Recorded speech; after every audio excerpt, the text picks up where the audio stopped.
The laughter hit Marcus before the words did. It started as a low chuckle from the man in the corner booth, the one with the gold cufflinks and the tailored charcoal suit that probably cost more than most people's monthly rent. Richard Harlow. Marcus had seen his type before. Not just wealthy. Comfortable with being wealthy. The kind of man who never had to lower his voice because every room he walked into already belonged to him. "Careful," Richard said, loud enough for the neighboring tables to hear, "don't let him drop anything. He probably can't afford to replace it." His wife, pearl earrings, silk blouse, a laugh she kept tucked behind perfectly shaped fingers, let just enough of it escape to encourage him. Their teenage son, maybe 16, pulled out his phone and pointed it at Marcus like he was something worth recording. Something amusing. Something less. Marcus set the wine down without a word. He was 43 years old, and he had been standing in rooms like this one, rooms full of gleaming silverware and low lighting and people who never once looked at the person refilling their glass, for more years than he cared to count. His white shirt was pressed but slightly worn at the collar. His shoes were polished to a shine that took effort, not money. His hands were steady. They were always steady. He moved around the table with the quiet efficiency of someone who understood that grace under pressure was its own kind of dignity. Water glasses filled. Bread basket repositioned. A loose napkin refolded at the empty fourth setting with a single smooth motion that nobody at the table noticed, which was exactly the point. "I'm just saying," Richard continued, swirling his glass with the ease of a man performing for an audience he owned, "there's a certain type of person who ends up in this position. You can always tell. Something in the eyes. Like they made their peace with it a long time ago." His wife tilted her head. "Richard. I'm not being cruel. I'm being observant." He glanced up at Marcus, not at him, exactly, more through him. "No offense, friend." Marcus smiled. Not the wounded kind of smile. Not the forced kind either. The patient kind. The kind that had been built slowly, year by year, the way you build anything worth having, without rushing, without shortcuts, without ever letting the noise of other people's opinions pour into the foundation. "None taken," Marcus said. And he meant it. He moved to the small service station near the kitchen entrance and lifted a clean cloth, beginning to polish a tray that was already polished. It was something he did when he needed a moment, not to collect himself, because he didn't need collecting, but to simply be still inside a moving room. To listen without appearing to listen. To watch without appearing to watch. The Harlow table continued. Richard had graduated to a full performance now, the wine loosening the edges of his volume. He talked about a business deal closed that morning. 7 figures. He talked about the property they were considering in Aspen, not buying, considering, as though the distinction mattered. He talked about his son's upcoming enrollment at a private academy and how connections made at that age were the only connections that ever truly mattered. "The right room," Richard said, tapping the table for emphasis, "puts you around the right people. The wrong room," he let the sentence trail off, but his eyes drifted briefly toward Marcus, finishing the thought without words. His son laughed. The phone stayed up. Marcus finished polishing the tray, set it down, and walked back to their table. "Can I bring anything else before your entrees?" he asked. His voice was even. Unhurried. It carried the particular calm of someone who had nothing to prove and nowhere else to be. "Another bottle of the Barolo," Richard said without looking up. "And try not to take as long this time." "Of course." Marcus walked to the wine cellar, his wine cellar, though no one at that table knew it, and stood for a moment in the cool quiet between the oak racks. He ran one hand along a row of bottles, reading labels the way some people read old letters. Slowly. With recognition. With memory attached to each one. He had chosen every wine in this room himself. He had designed this room himself, actually. The original cellar had been a crumbling storage space full of broken furniture and old paint cans when he first saw this building 11 years ago. He remembered standing in it on a cold November morning, breath visible in the air, trying to calculate whether the dream he was carrying was bigger than the debt it would require. He had done the math 3 times. It had come out wrong all 3 times. He had signed the lease anyway. That was the thing about certain kinds of belief. It didn't always make sense on paper. He pulled the Barolo from its place, cradled it in both hands for a moment, and walked back out into the warm light of the dining room. The room was full tonight. Every table occupied. Soft conversation layered over the sound of string music coming from the small speaker system he'd spent 2 weeks selecting because the acoustics in the main dining room had a particular echo near the east wall and he wanted the sound to land evenly on every guest, no matter where they sat. Details like that were invisible when they worked. He preferred it that way. He stopped at a table near the window, a young couple, first date or close to it, the nervous energy between them sweet and unmistakable. He refilled their water without interrupting their conversation. He noticed the woman's entree had been served slightly off-center on her plate, the garnish listing to one side. He adjusted it with one quiet movement before either of them looked down. Small things. Always the small things. Then he returned to the Harlow table. The Barolo, he said, presenting the bottle. Richard waved a hand. Pour it, the gesture said. I don't need a presentation, and Marcus poured without ceremony. Clean pour. No drips. Label facing out. You know what I find fascinating, Richard said to his wife, as though Marcus weren't standing 2 feet away, is how some people spend their whole lives in service to other people's experiences. Never their own. Just facilitating. Existing in the background of someone else's story. He picked up the glass. I couldn't do it. I genuinely couldn't. His wife looked briefly uncomfortable. Just briefly. I think there's something admirable about it, she said carefully. Admirable. Richard repeated the word as though tasting something he hadn't ordered. Sure. Admirable. He took a sip of the wine. Nodded slowly. Good bottle. I'm glad you're enjoying it, Marcus said. He reached into the small breast pocket of his shirt, the one he always kept a notepad in, a habit from the early days when he was learning the floor and needed to write everything down, and he removed it. Wrote something. Tore the small page free with a single clean motion and set it beside Richard's bread plate. Not the notepad. What he'd placed there was stiffer. Heavier stock. The kind of paper that costs more per sheet than most people realize. A business card. He tucked the notepad back into his pocket, straightened almost imperceptibly, and walked toward the kitchen with the same steady, unhurried steps he'd used all evening.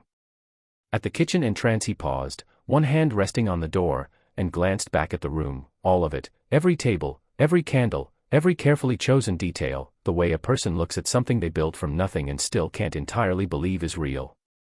Then he pushed through the door. Behind him, at the corner booth, Richard Harlow reached for the bread plate. His fingers found the card. He picked it up. And the table went very, very quiet. Richard Harlow turned the card over once. Then again. The way a man turns something over when his hands understand what they're holding before his mind is ready to accept it. The heavy cream stock. The clean embossed lettering. The kind of card that didn't announce itself loudly because it didn't need to. Quiet things, Marcus had always believed, carried the most weight. Marcus DeLeon, owner and founder, DeLeon Group. 17 locations across 6 states. The table was silent. Not the comfortable silence of people enjoying a meal. The particular, pressurized silence of people recalibrating. Of a room that has just shifted beneath everyone's feet without anyone moving an inch. Richard's wife, Catherine, set down her fork. The small sound it made against the porcelain plate seemed louder than it should have. She looked at the card in her husband's hand. Then at the kitchen door that had just swung closed. Then back at the card. Their son, Brennan, still had his phone in his hand. The screen was dark now.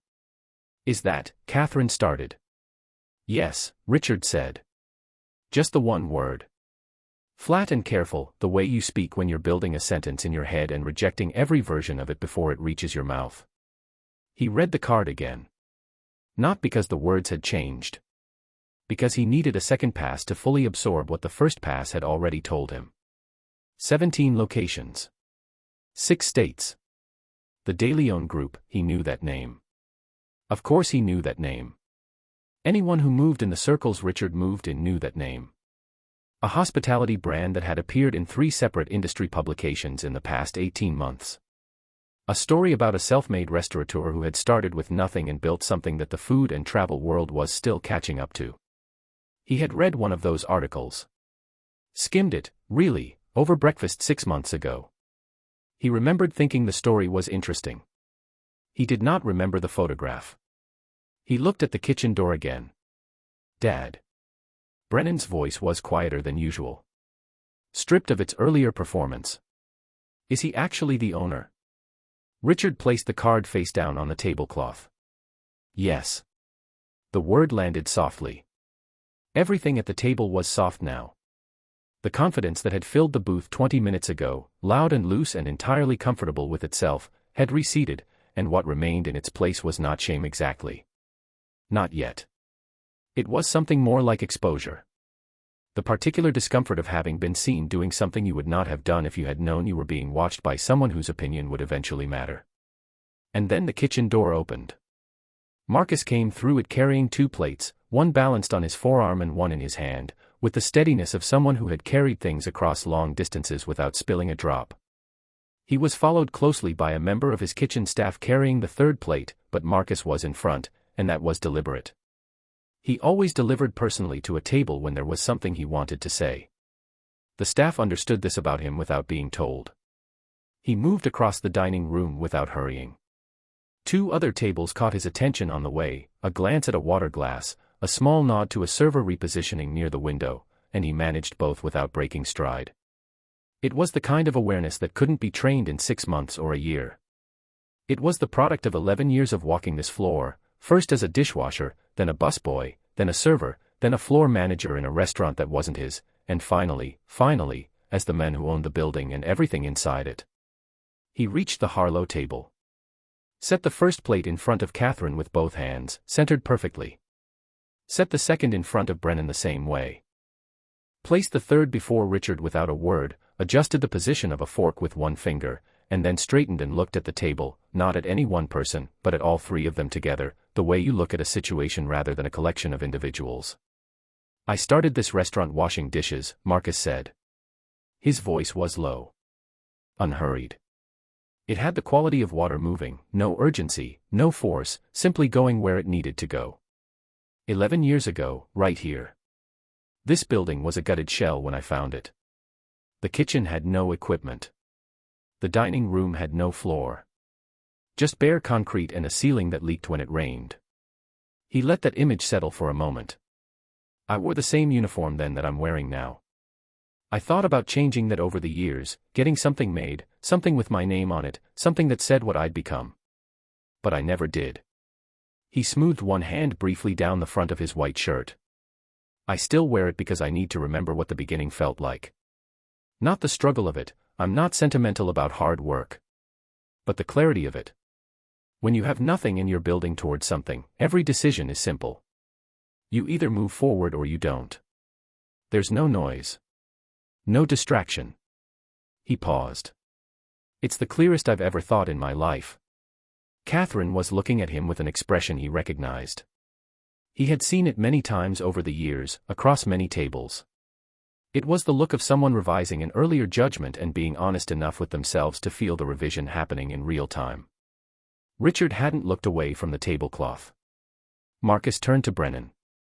The boy had put his phone completely away now, not on the table, not in his lap, but gone, pocketed, as though he decided the device no longer belonged in this particular moment. He was 16, maybe 17. At that age Marcus had been washing dishes 6 nights a week at a Greek diner on the south side of the city, taking the last bus home, doing homework in the 40 minutes before he fell asleep, and telling himself every single night that this was not where his story ended. Just where it was currently being written. Film that part too, son, Marcus said. Not with heat. Not with edge. With the same even tone he had used all evening, steady as a hand on a level surface. But the words carried weight, and everyone at the table felt it, and nobody spoke for a moment after. Brennan nodded slowly. A small movement. But real. Marcus reached into his breast pocket and removed the notepad again. He wrote something briefly, tore the page free, and placed it beside Brennan's plate this time, not beside Richard's. He gave the boy a single look, direct and without performance, and then he turned and walked back toward the kitchen. He did not look back. He never looked back after those moments. Not because he didn't care about their effect, but because he understood that certain things needed to land in silence to land completely.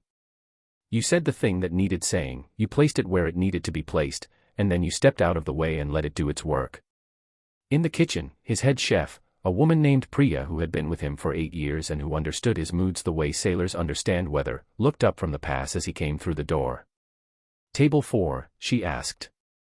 "Fine," Marcus said. "You did the card thing." "I did." Priya smiled without looking up from the plate she was finishing.